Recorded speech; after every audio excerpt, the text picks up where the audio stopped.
Olá, telespectadores da TV da Transparência. Olá, Oceli. Olá, Cíntia. Estamos iniciando o primeiro bloco de notícias neste sábado, 30 de março. E vamos iniciar com os destaques do jornal Folha de São Paulo. São Paulo falha ao tentar aproximar moradores a ônibus e trens. Plano diretor de 2014 não consegue andensar regiões com transportes públicos. Golpe de 64 inibe Lula, que vira pélego de militares. A palavra pélego foi cunhada para designar a pele de carneiro, como lã, que deixa mais confortável cavalgar. STF tem 5 votos para ampliar o foro especial. O presidente do STF, Luiz Roberto Barroso, pediu vista na ação que pode ampliar o alcance do foro especial de autoridades na Corte. Já são 5 votos para a alteração. Mãe de 6 morre baleada em operação da polícia no litoral. Uma mulher morreu após ser baleada na cabeça em uma operação policial em Santos, em São Paulo, na noite de quarta-feira. Edneia Fernandes, de 31 anos, chegou a ser socorrida, mas não obteve sucesso. Reforma tributária agora será 10 vezes mais discutida, diz Lira.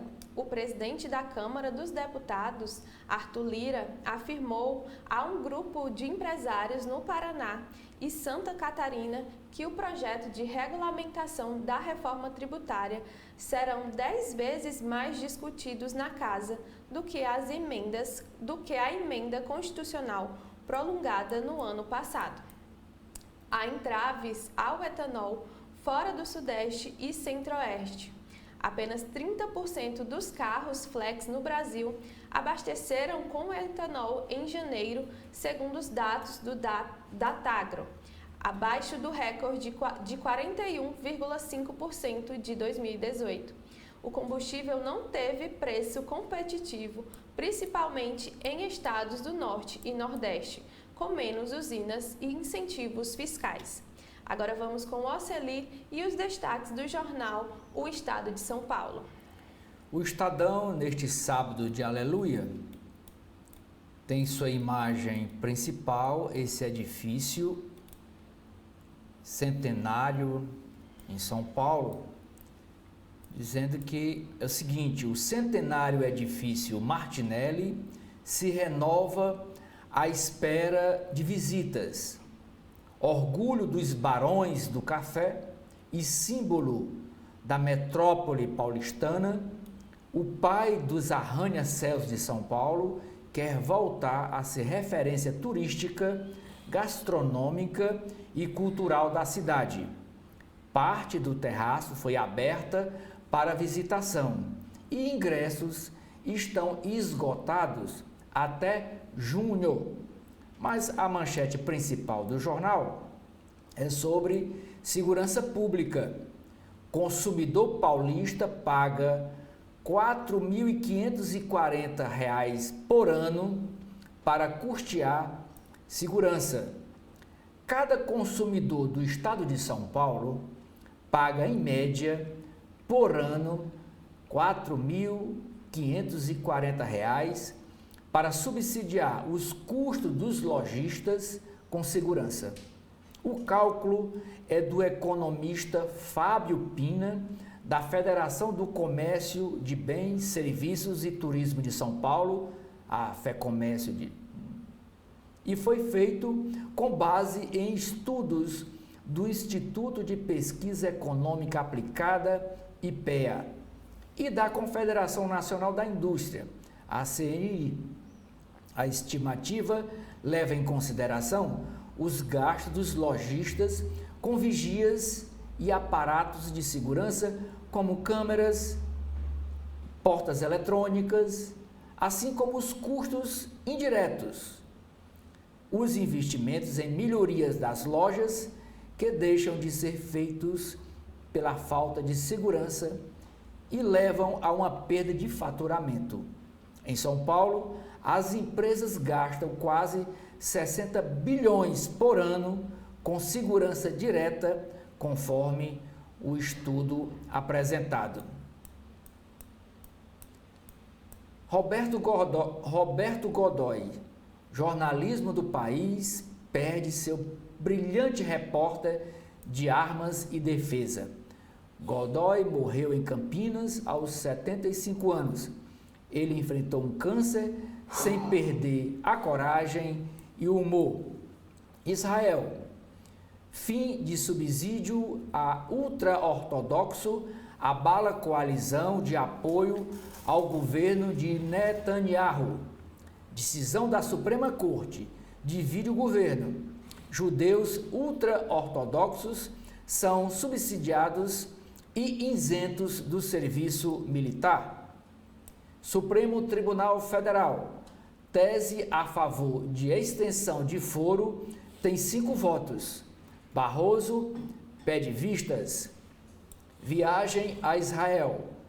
Alexandre de Moraes nega pedido de Bolsonaro para recuperar o passaporte. Cíntia. Vamos para os destaques do jornal O Globo, que tem novamente como destaque o STF tem 5 votos por estender foro especial. Tese determina que os tribunais competentes mantenham os casos mesmo após o fim do mandato das autoridades julgadas. Moraes nega devolução do passaporte de Bolsonaro. O ministro do STF, Alexandre de Moraes, negou o pedido da defesa do ex-presidente Jair Bolsonaro de devolver o seu passaporte apreendido para evitar a saída do país em meio às investigações sobre as tentativas de golpe de Estado em 2022. Constituição impede intervenção militar, diz Fux. Ministro do STF apresenta seu voto em ação que questiona os limites da atuação das Forças Armadas.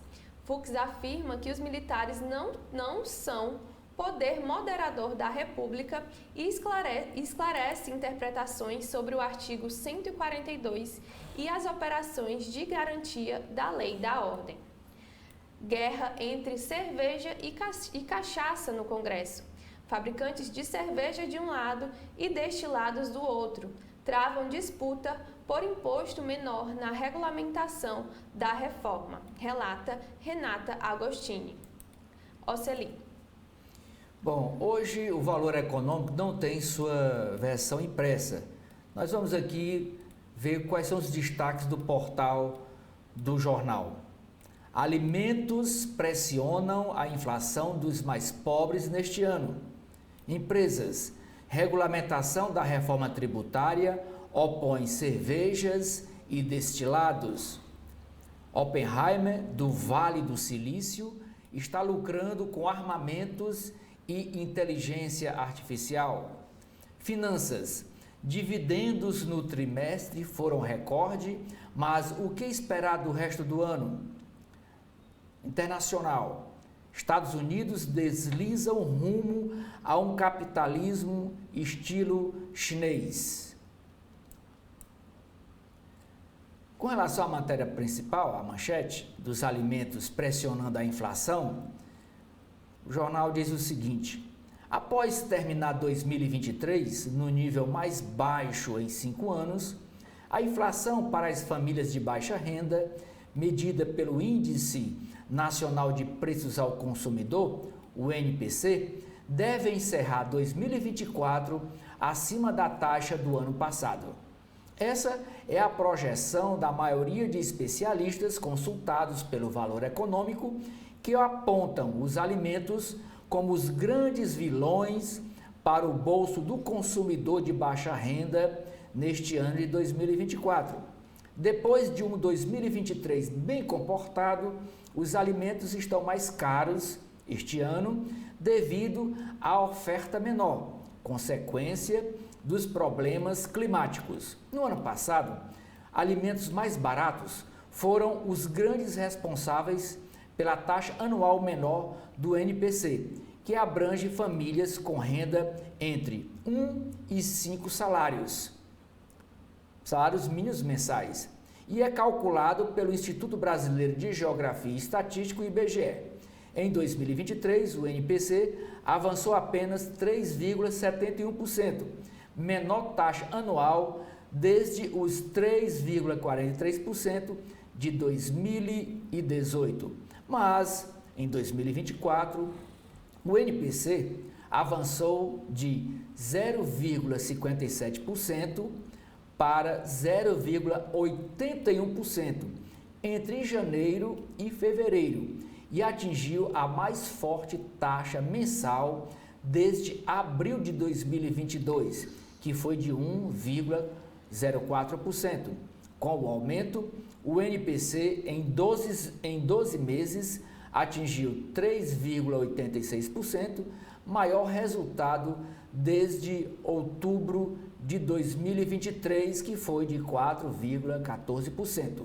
Cíntia. Com os destaques do jornal Correio Brasiliense, temos a emoção e fé na encenação da Via Crucis.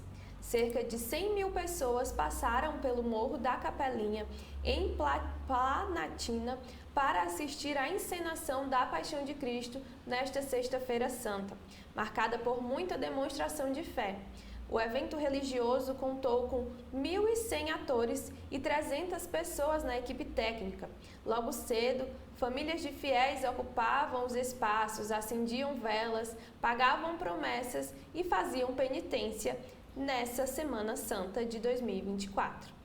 Temos também novamente o destaque do STF negando o passaporte de viagem do ex-presidente Jair Bolsonaro, investigado no inquérito da tentativa de golpe. O ex-presidente teve rejeitado o pedido de recuperação do passaporte. Segundo o ministro Alexandre de Moraes, seria prematuro remover as restrições impostas ao ex-chefe do executivo. Temos também a sociedade vai à rua repudiar o golpe militar. A partir de hoje, entidades ligadas aos direitos humanos promovem protestos contra a ditadura iniciada em 1964, há 64 anos. Serão 113 eventos por todo o país, com a participação de familiares de mortos e desaparecidos durante o regime militar, que durou 21 anos. Por orientação do presidente Lula, não haverá cerimônias governamentais. E agora, Ocelir, com os destaques do jornal O Povo. Jornal O Povo, jornal cearense, destaca na sua página principal que hoje tem Clássico Rei. No Castelão, Fortaleza e Ceará se enfrentam na primeira final do campeonato estadual. E os destaques defensivos e ofensivos dos dois times, do Leão e do Vovô, para esta decisão. A manchete principal do jornal é uma reportagem sobre Vale do Jaguaribe. Como o crime migrou do Cangaço Novo para o tráfico. Região tem a segunda maior taxa de homicídios do Ceará desde 2009 e viu cidade perder 1/3 da população com medo da violência. Essa cidade é São João do Jaguaribe. Assaltos a banco perderam espaço para a extorsão e a guerra entre organizações criminosas. A imagem de destaque aqui do Jornal Povo, como vocês podem ver, é da procissão de ontem. Aqui a imagem da Catedral, no centro de Fortaleza. Procissão do Senhor Morto é conduzida pela primeira vez por Dom Gregório Paixão, que é o novo arcebispo da Arquidiocese de Fortaleza. O jornal também destaca na área da política: governo federal define cortes em ministérios e livra o MEC, do Camilo Santana. Arthur Lira passa feriado no Ceará com familiares, deputados e ministro. E na área de economia, o estado do Ceará, toma empréstimo de 2,7 bilhões de reais com o Banco Mundial. Cíntia. Agora, com os destaques internos do jornal Folha de São Paulo, temos que Macron usa clima para justificar pretensionismo.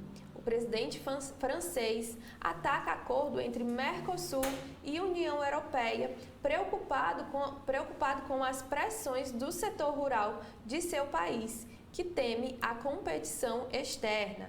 Muito amigável na visita de 3 dias ao Brasil, o presidente da França foi também claro a respeito de um tema essencial da agenda econômica. Rechaçou, sem meias palavras, os termos de acordo de livre comércio entre o Mercosul e a União Europeia, defendendo novas negociações a começar do zero.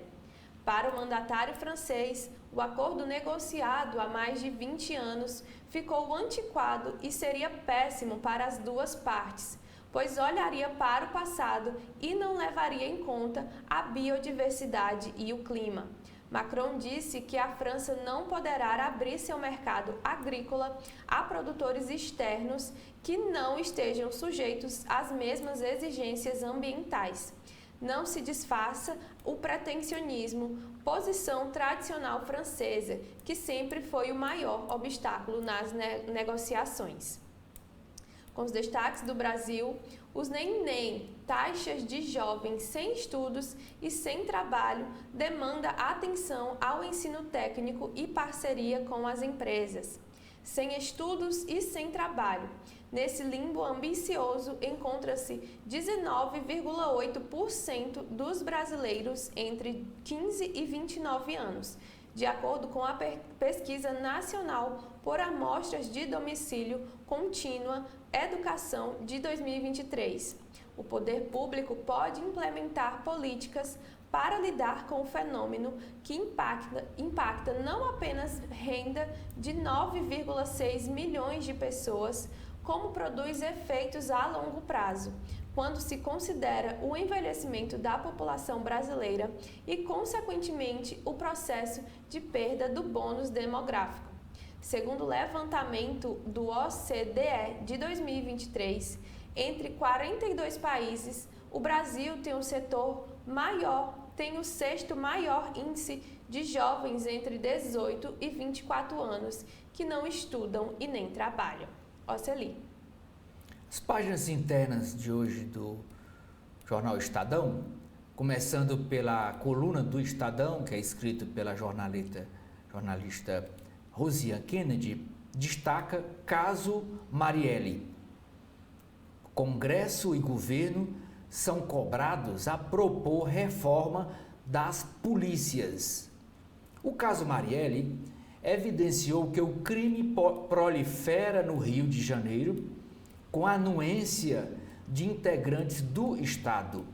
No primeiro momento, a conclusão do inquérito da Polícia Federal deu alento aos que aguardavam o resultado das investigações.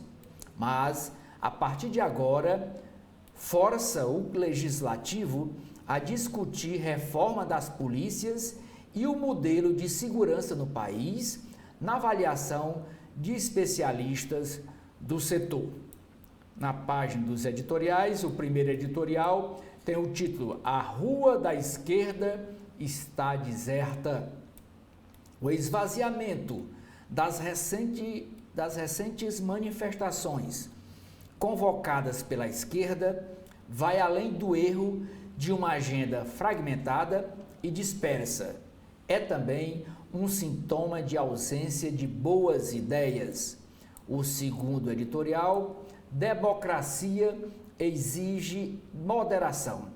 A agonia do PSDB é o sintoma de uma política que legitima o extremismo e desabona o que deveria ser uma premissa para a democracia. Forças centristas, democráticas e responsáveis. Temos ainda artigos do economista Roberto Teixeira, relevância dos dividendos. Outro artigo do professor de política, novas e novíssimas inteligências. Ele fala daqui do uso da inteligência oficial.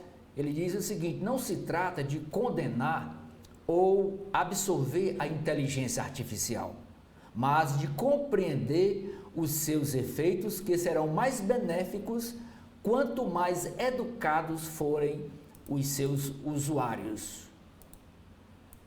Continuando aqui com as manchetes internas do Estadão, Prefeitura de São Paulo reforça combate à dengue com atendimento médico ampliado, mais agentes e novos carros nebulizadores. Na área de política, Supremo Tribunal Federal suspensa por Barroso discussão de extensão de foro privilegiado, tem 5 votos a favor. Supremo volta a debater papel das Forças Armadas. É a questão aí que foi muito falada no ano passado, no final do ano passado, sobre o poder moderador das Forças Armadas. Traz uma página inteira com a morte aí do Roberto Godoy, um dos mais brilhantes jornalistas de sua geração, destaca o jornal. Na área internacional, serviço militar para ultra-ortodoxos ameaça derrubar governo de Israel. É preciso cuidado ao confrontar o trumpismo. Viagem pitoresca a Pindorama. Dá 2 páginas no jornal sobre aos 100 anos, o pai dos arranha-céus de São Paulo procura ser revisitado.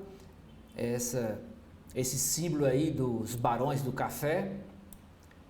6 cursos de medicina não autorizados são alvo de notificação do MEC. Aquecimento global, dias mais longos. Na área de esporte, semifinais reúnem times com saudade de jogar na elite estadual. Sócrates agora é nome de rua na Vila Olímpica dos Jogos de Paris. Na Suécia, um museu preserva o inexplicável. Na área de economia, para custear segurança, consumidor paulista desembolsa R$ 4.540 por ano. Prefeitos agora querem que desoneração da folha alcance todas as cidades. Em bloqueio do orçamento, governo preserva emendas, mas corta PAC. Carga tributária caiu, mas ainda foi de 32,44% em 2023. Plano anticrise da China depende da boa vontade dos consumidores. Empresas correm para entregar relatórios sobre igualdade salarial. Setor de painéis solares pede ajuda do governo na Alemanha.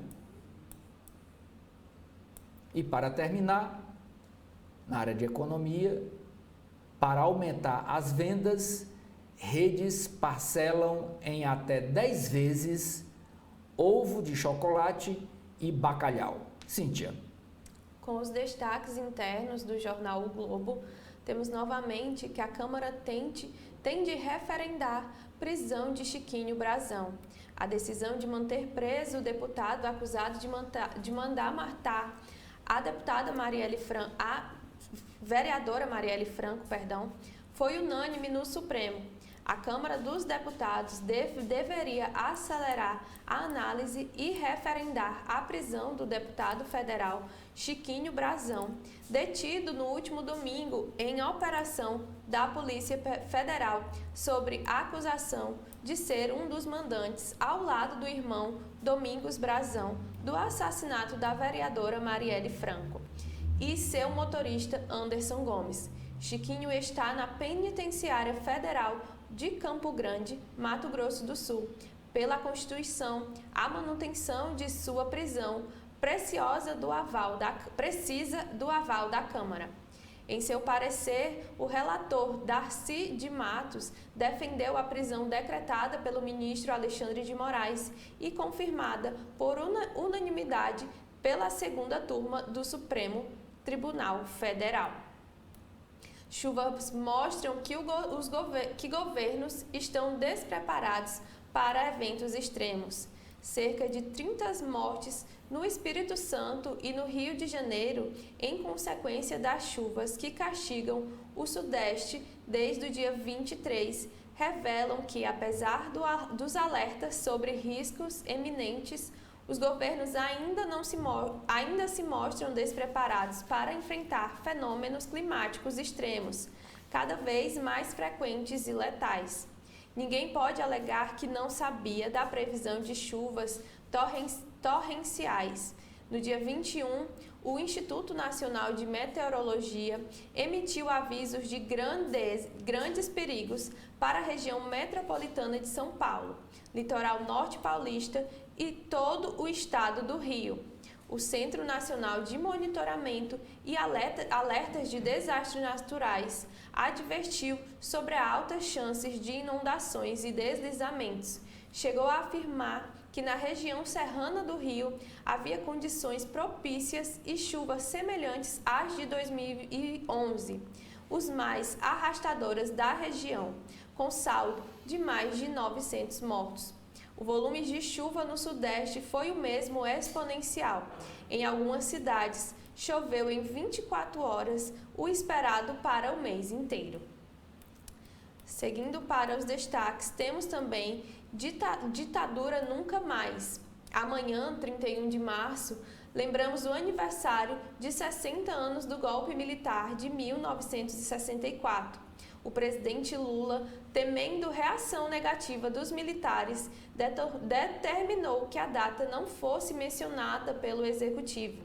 Em contrapartida, os militares se comprometeram a também não citá-la na ordem do dia nos quartéis, numa espécie de acordo tático entre Forças Armadas e governo civil. Em entrevista para a Rede TV, Lula enfatizou que o episódio faz parte do passado e que é preciso tocar o país para frente. Repetiu o argumento de que a maioria dos oficiais militares era crianças e não tinham nascido em 1964. Além disso, lembrou que atualmente, devido aos inquéritos de 8 de janeiro, em nenhum momento da história os militares foram punidos como estão sendo punidos agora.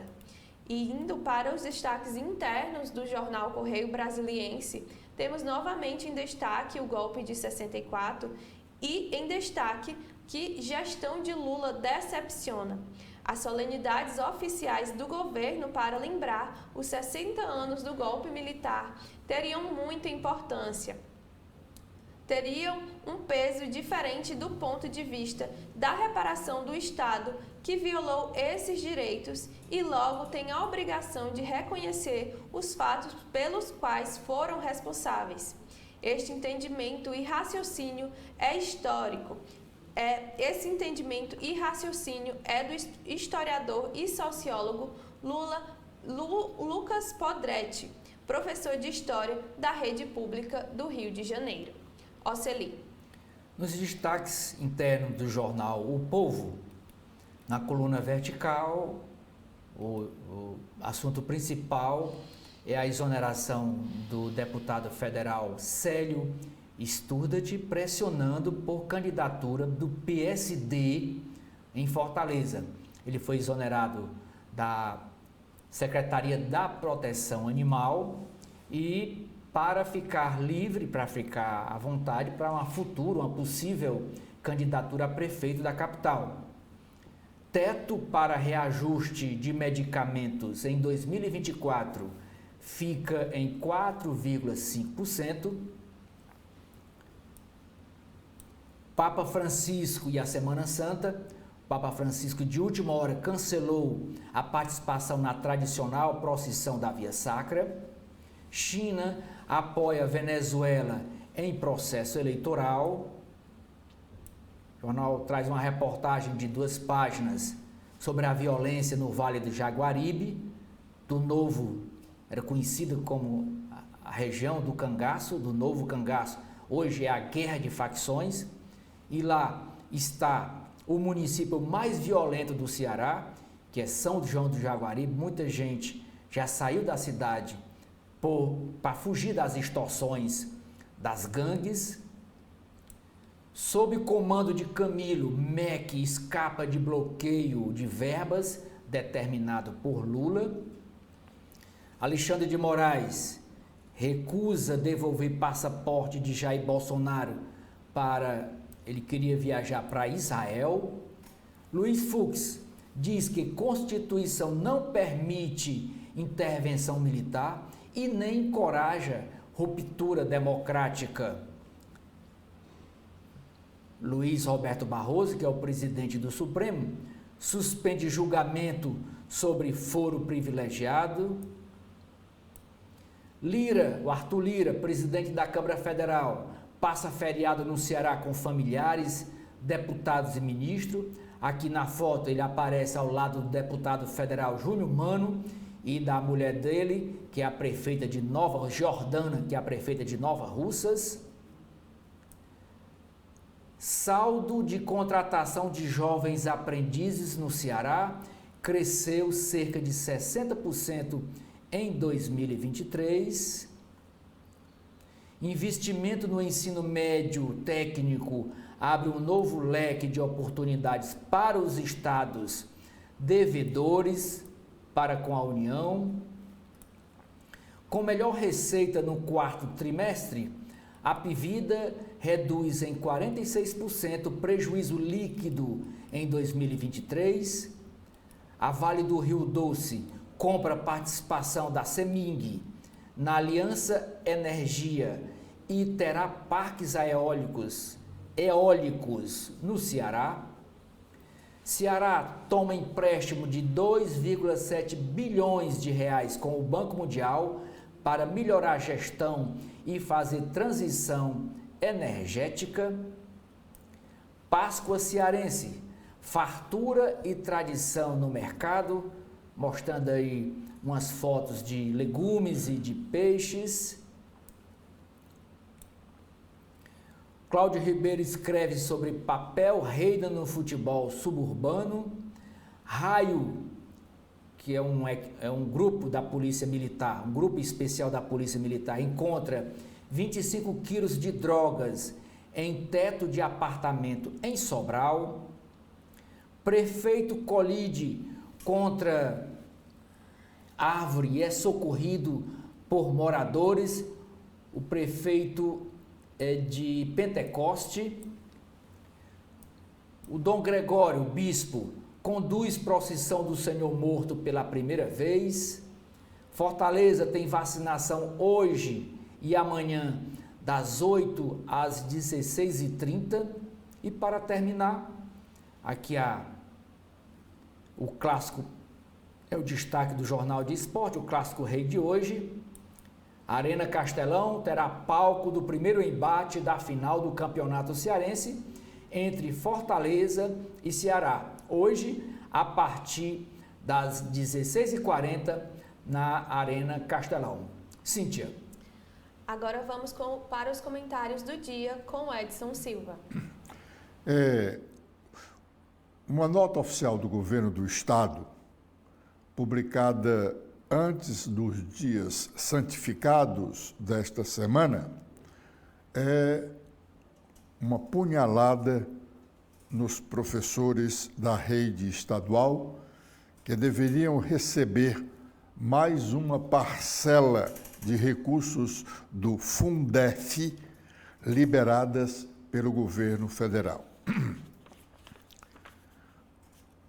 No início deste mês de março, uma informação, uma notícia oficial que ainda está no site do governo do estado do Ceará, dizia sobre o pagamento da terceira parcela dos precatórios do Fundo de Manutenção e Desenvolvimento do Ensino Fundamental e de Valorização do Magistério, Fundef, foi divulgada por Elmano de Freitas, governador do Ceará, nesta quarta-feira, 6 de março, durante o seu bate-papo semanal com a população cearense. Eu estou lendo uma notícia do governo do estado do Ceará, que está no site oficial do governo. Prossegue a informação. Mais de 50 mil professores integram o rateio a ser incluído na próxima folha de pagamento. Esta notícia oficial é do governo do estado, está no seu site, do início do mês de março, deste mês de março, que estamos chegando ao fim. Prossegue a informação oficial. O montante a ser distribuído é de R$ 628.248.678. Deste total, R$ 614.200.081,47 são referentes ao depósito judicial da terceira parcela dos precatórios. E o restante, de R$ 15.084.596,53, são juros relativos às partes anteriores.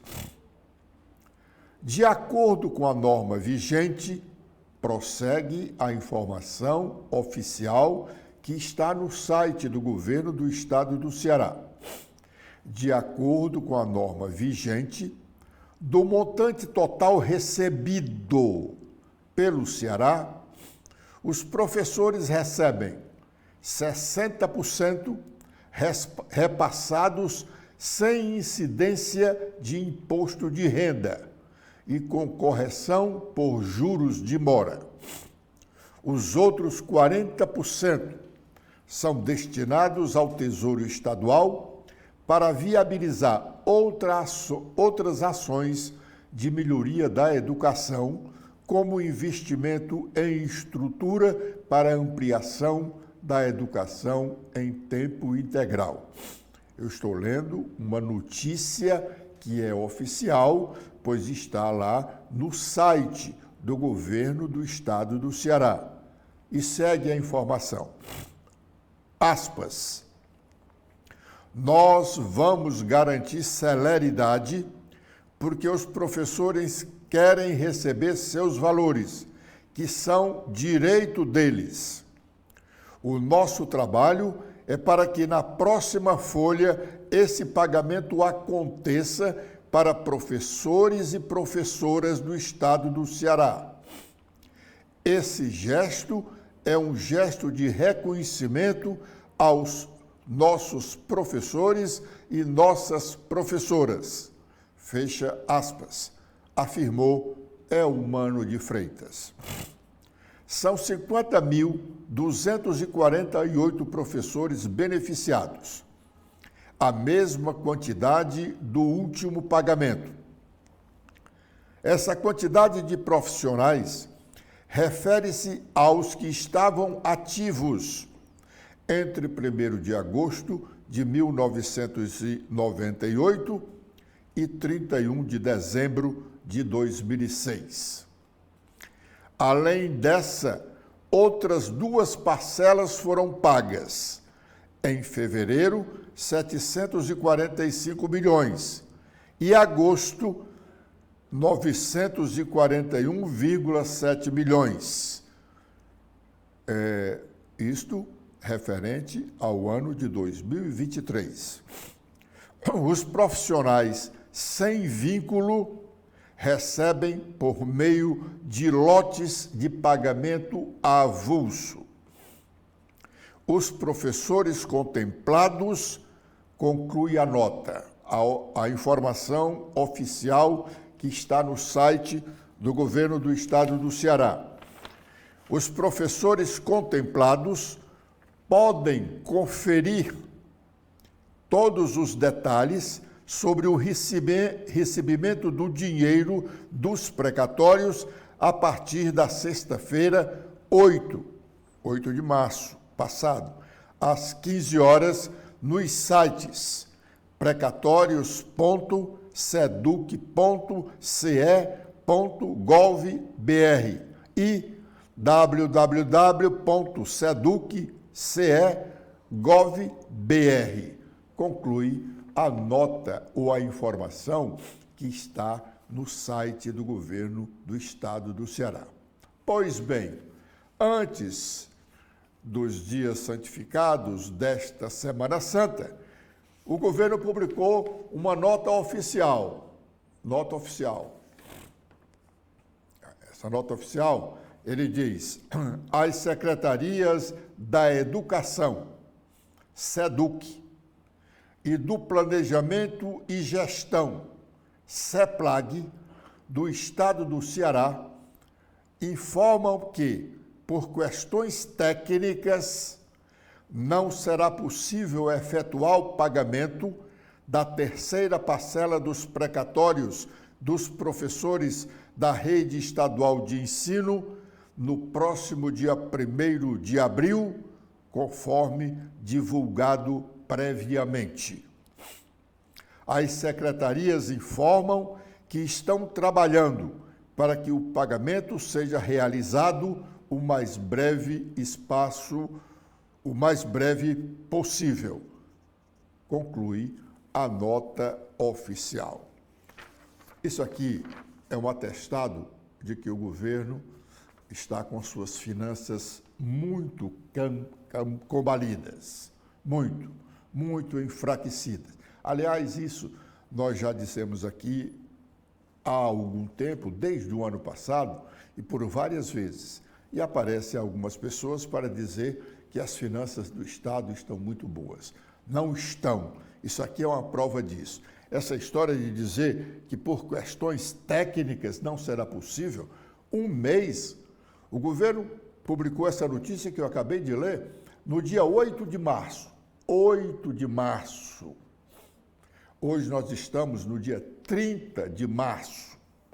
O governo teve 22 dias. Aliás, ele disse que a partir do dia 8 de março, todos os professores poderiam conferir os seus saldos, né, nos 2 sites que nós anunciamos aqui. Ora, 22 dias para reparar uma dificuldade técnica, só criança pode ser enganada com essa informação. No máximo uma semana, o governo resolveria qualquer problema técnico que houvesse em relação a isso. Até porque, quando ele fez o último pagamento da segunda parcela, já ficou acertado que deveria pagar a terceira parcela. Como não preparou a burocracia para efetivar esse pagamento? Não fez o pagamento porque, sem dúvida, ele usou esse dinheiro dos professores para outra coisa. Sem dúvida, ele utilizou esses recursos que o governo federal, esses recursos não são do erário, esses recursos foram liberados pelo governo federal, que estava devendo aos estados e municípios de todo o país essa diferença dos recursos do Fundef. Por isso, não tem sentido essa nota oficial do governo. O governo precisa ter coragem, o governo precisa ser transparente e mostrar, olha, nós estamos vivendo um momento de dificuldade. Precisamos da compreensão dos servidores e de todos os cidadãos e cidadãs cearenses. É muito mais fácil dizer isso do que estar tentando enganar a população. Se o governo tivesse os recursos à sua disposição, sem dúvida, esse pagamento estaria sendo feito, até porque, neste momento, os professores são os servidores do Estado mais aborrecidos com o governo, tanto em relação à majoração salarial que eles ainda não tiveram, tem uma promessa de que a partir de julho, a data base é janeiro. Já passamos janeiro, fevereiro e março. Amanhã é o último dia do mês de março. Então já passamos 3 meses e o governo não cumpriu a data base e está prometendo pagar um reajuste de 5,62% a partir do dia 1º de julho. Portanto, os professores estão deveras aborrecidos, estão em estado de greve. Se o governo tivesse dinheiro, os pagaria logo na segunda-feira. Os pagaria, sem dúvida, na segunda-feira primeiro, pelo menos para amenizar um pouco a tensão dos mestres da educação pública cearense. Falta dinheiro, falta transparência, falta coragem do governo de dizer: nós estamos vivendo momentos de muita dificuldade financeira. Bom, termina na próxima semana o prazo de 1 mês da janela partidária. É aquele tempo que os políticos que vão ser candidatos nas eleições municipais deste ano, que eles têm para mudar de partido sem sofrerem as dificuldades impostas pela lei da fidelidade partidária. Esta semana, portanto, será de um corre-corre muito grande para que sejam definidas as chapas que serão homologadas em julho para a disputa de vagas nas câmaras municipais, principalmente aqui na Câmara Municipal de Fortaleza. No dia 6 de abril, 6 meses antes da votação para a eleição de prefeitos e vereadores, todos os candidatos terão que estar filiados a um partido e com o domicílio eleitoral definido. Foro privilegiado ou foro por prerrogativa de função é a nova discussão que acontece no Supremo Tribunal Federal.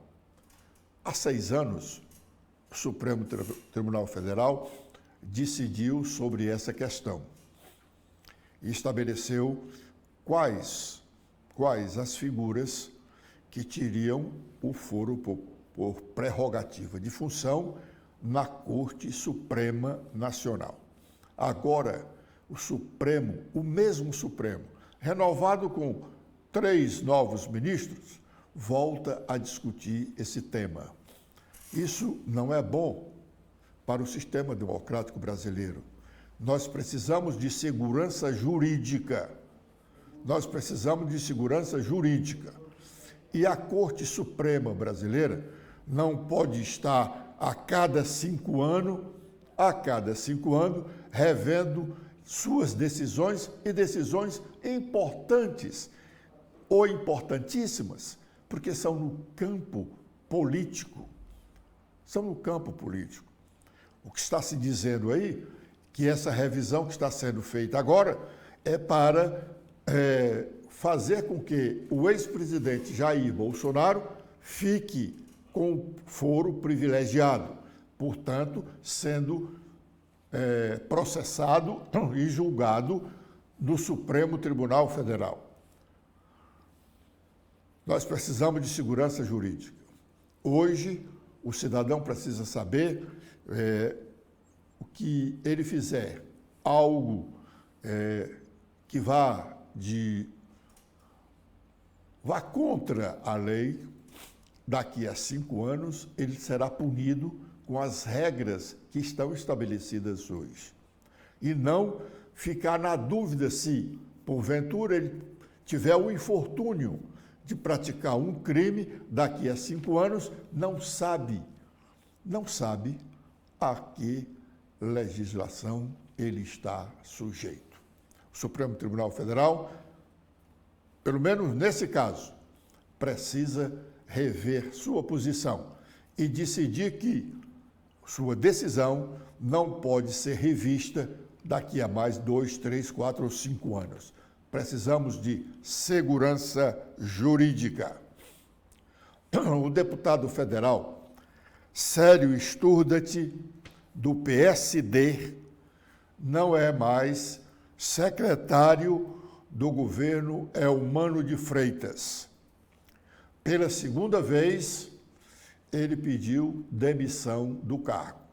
A primeira, no final do ano passado, alegava que precisava voltar à Câmara dos Deputados para tratar da liberação das suas emendas individuais.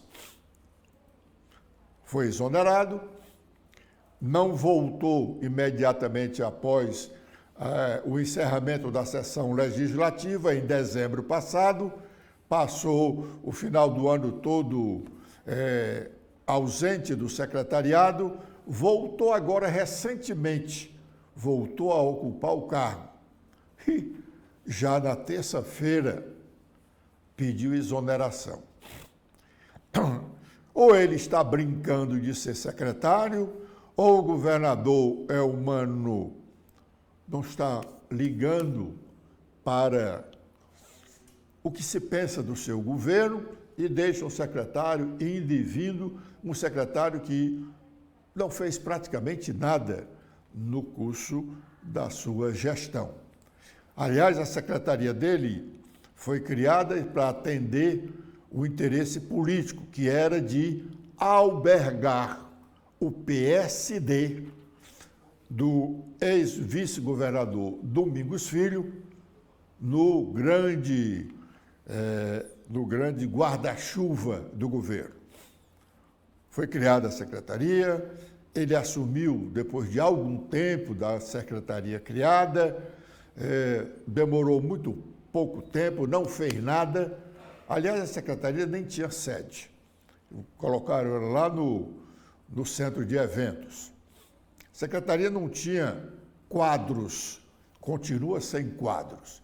E agora ele deixa a secretaria e, para se justificar e não deixar uma mancha grande no governo do Eumano de Freitas, se diz que ele admite a possibilidade de ser candidato a prefeito e, por isso, teria que se desincompatibilizar. Engodo. Não é verdade. Para ele ser candidato, ele teria que se desincompatibilizar em 2 de abril, 6 meses antes do dia da votação. 6 meses antes. Mas o certo é que a secretaria foi criada para conchavos político e não se sabe o que será dela. Sabe-se que o PSD está insatisfeito. Diz o PSD que não tem nada no governo e tem apoiado o governo em todas as suas pretensões no legislativo estadual. A baixaria política toma conta em 2 dos grandes municípios cearenses, Caucaia, aqui na região metropolitana, e em Juazeiro do Norte. Em plena Semana Santa, os pretensos candidatos em Juazeiro ou apoiadores de candidatos estavam a se digladiar.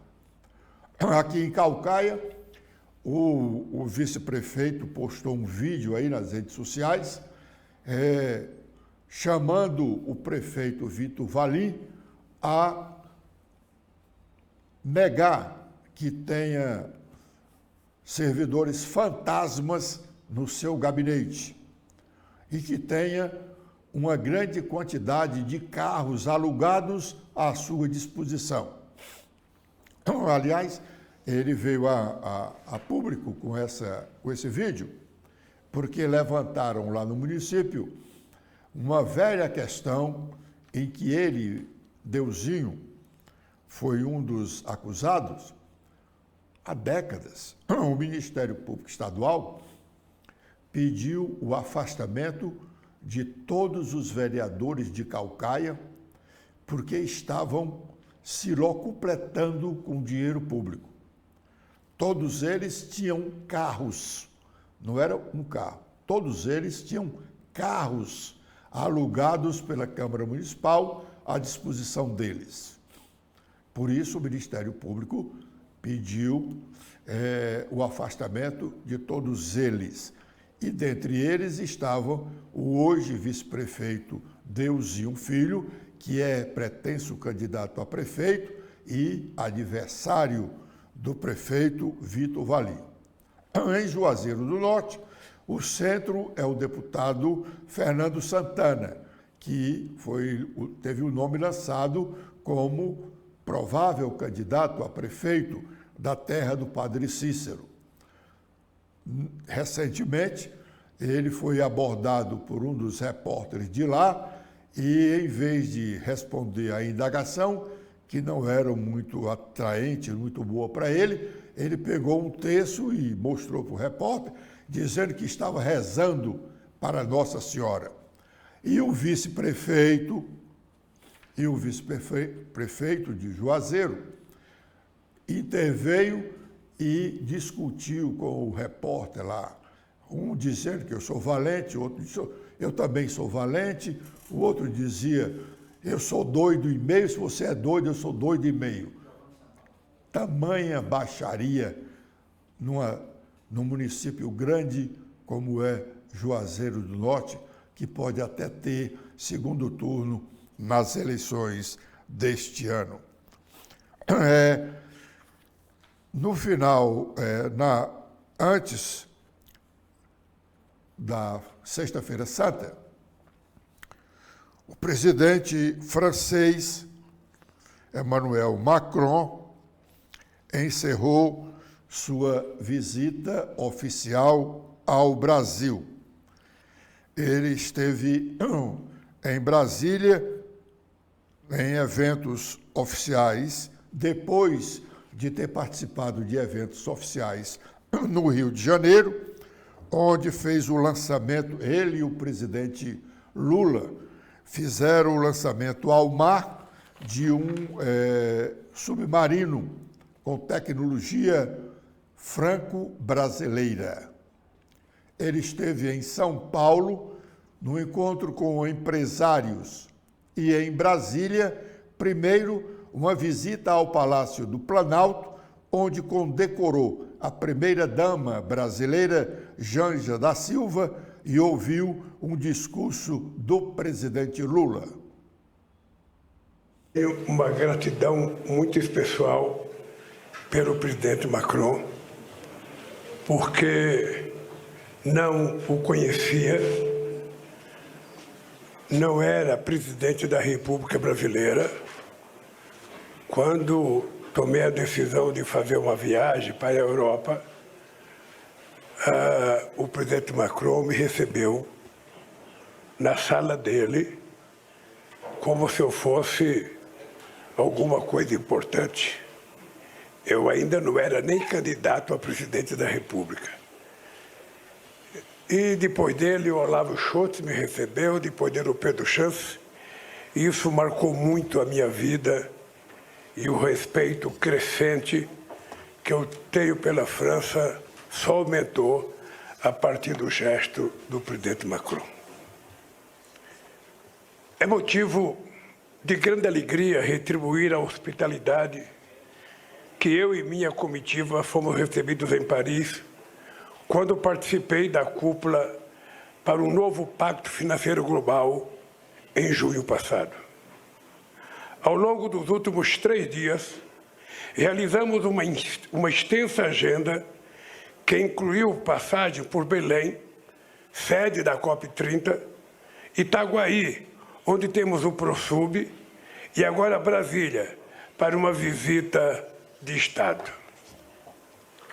Essa verdadeira maratona dá a dimensão da amplitude dos laços de cooperação e amizade entre Brasil e França. Dentre as potências tradicionais, nenhuma é mais próxima do Brasil do que a França. Dentre as potências emergentes, Você me dirá se alguma é mais próxima da França do que o Brasil.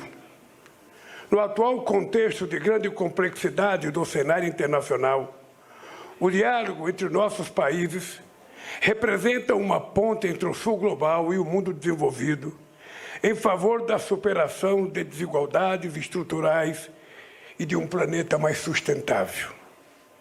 O Brasil e a França estão decididos a trabalhar juntos para promover, pelo debate democrático, uma visão compartilhada do mundo. Como símbolo da renovação dessa parceria, adotamos hoje um novo pacto, um novo plano de ação que estende nossa colaboração para novos campos. Áreas como o financiamento da transição ecológica e energética, bioeconomia, agricultura, administração pública, temas digitais, inteligência artificial e direitos humanos e igualdade de gênero passarão a ocupar a nossa agenda bilateral. Essa gama de assuntos se reflete nos mais de 20 acordos que celebramos hoje. Conversamos sobre o sucesso do Fórum Econômico Brasil-França, realizado em São Paulo, e que não se reunia presencialmente desde 2019. Examinamos formas de ampliar e diversificar o comércio, que no ano passado alcançou 8,4 bilhões de dólares e que pode e deve crescer muito mais. A França é o terceiro maior investidor no Brasil, com forte presença nos setores de hotelaria, energia e defesa e de alta tecnologia, que gera emprego e renda aqui em nosso país. Apresentei ao presidente Macron novas oportunidades de investimento em infraestrutura e sustentabilidade, criadas pelo PAC e pelo Programa de Neoindustrialização. Apresentei o combate às desigualdades como força motriz da presidência brasileira do G20. Nesse contexto, enquadra-se o lançamento de uma aliança global contra a fome e a pobreza. Neste ano que completamos 80 anos das organizações de Bretton Woods, o presidente Macron e eu concordamos que o G20 deve transmitir uma mensagem inequívoca sobre a necessidade de reforma da governança global e de fortalecimento do multilateralismo. Também coincidimos que é hora dos super-ricos pagarem sua justa contribuição em impostos, conforme a proposta de tributação internacional justa e progressiva que o Brasil defende no G20. O companheiro Macron. A parceria estratégica com a França traduz nossa busca compartilhada por modernizar e dinamizar nossas economias com sustentabilidade e com respeito aos direitos humanos. Estou convencido de que, mesmo após 3 dias intensos, ainda há muito trabalho pela frente. São incontáveis as possibilidades futuras para nossos países cooperarem, desenvolverem e criarem juntos. Espero revê-lo brevemente na cúpula do G20 no Rio de Janeiro. O presidente francês Emmanuel Macron realmente encerrou sua visita no Senado da República Brasileira. E lá foi saudado pelo presidente do Congresso Nacional, Rodrigo Pacheco. Quero dizer ao presidente Emmanuel Macron que esta visita de Vossa Excelência ao Congresso Nacional, justamente nesta semana, é muito marcante, porque nesta semana celebramos 200 anos de história do Senado Federal. Je voulais vous dire, Monsieur le Président, que votre visite au Congrès national cette semaine est particulièrement significative. En effet, cette semaine, nous fêtons les 200 ans du Sénat fédéral. Gostaria que fosse dia habitual de trabalho no Congresso Nacional para que Vossa Excelência pudesse testemunhar a vitalidade da democracia brasileira.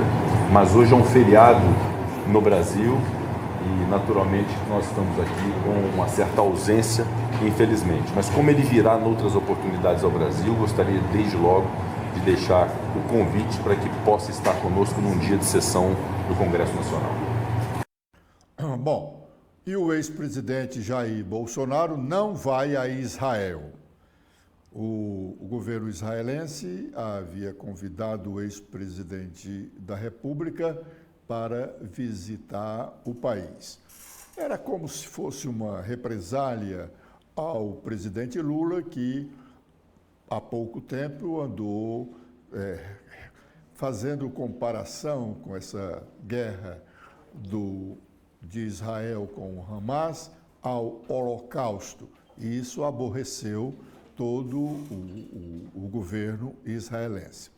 Bolsonaro o passaporte do ex-presidente Bolsonaro está apreendido por ordem judicial. Ele não pode sair do país. Mas ele fez um pedido, ele fez uma petição ao Supremo, dirigida ao ministro Alexandre de Moraes, que é o relator do inquérito que o impede a sair do país, pedindo a liberação do seu passaporte para atender esse convite e fazer essa visita oficial.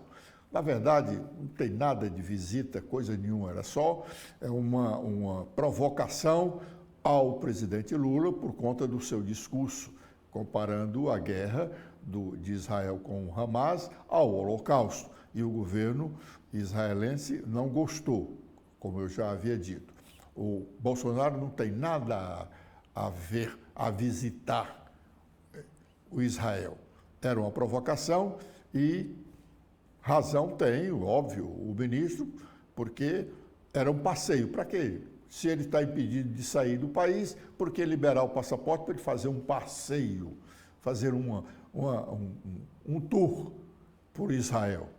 Muito bem feito, muito bem dita o que escreveu Alexandre de Moraes, justificando a sua decisão em negar a liberação do passaporte. Nós estamos vivendo um sábado aqui, um sábado de aleluia, de muita chuva, sobretudo aqui em Fortaleza. Chove forte e fino, constantemente, alternando chuvas grossas e chuvas finas. Mas vamos saber um pouco sobre o tempo com a Letícia. Olá, a previsão do tempo de hoje, dia 30 de março, feriado santo, é de céu variando de nublado a parcialmente nublado, com chuva em todas as macro-regiões. Para o final de semana, hoje e domingo, dia 31, todas as macro-regiões devem ter chuva, com maiores acumulados devem acontecer no Cariri, no sul do Sertão Central e em Inhamuns, na Ibiapaba e no Alto Jaguaribe. Nessas áreas, as chuvas podem ter intensidade de moderada a forte em alguns períodos, principalmente no período da madrugada e da noite. As chuvas que estão previstas devem-se à proximidade da zona de convergência intertropical. Além dessas zonas, as áreas de instabilidade provenientes do leste e do nordeste do Brasil, dos efeitos de brisa e da combinação de temperatura e umidade de relevo devem contribuir para a ocorrência dessa chuva. E essas foram as notícias de hoje. Obrigada a todos e até a próxima!